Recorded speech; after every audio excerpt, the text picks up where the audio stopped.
এই যে আমরা যে আজকে এত বড় বড় কথা বলতেছি, এত বড় এই কথাগুলি তো আমরা 17-18 বছরে বলতে পারি নাই। আমরা তো মুখে তালা দিয়ে বসে থাকতে হয়েছে। আমরা পেশাজীবী হিসেবে আমরা সাংবাদিকতা তো করতে পারি না।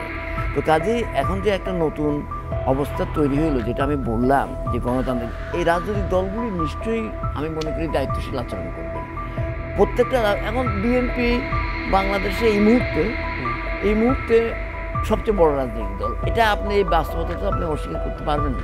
আচ্ছা, এখন তাহলে বিএনপিকে আপনি ফেস করতে হলে রাজনৈতিকভাবে করতে হবে।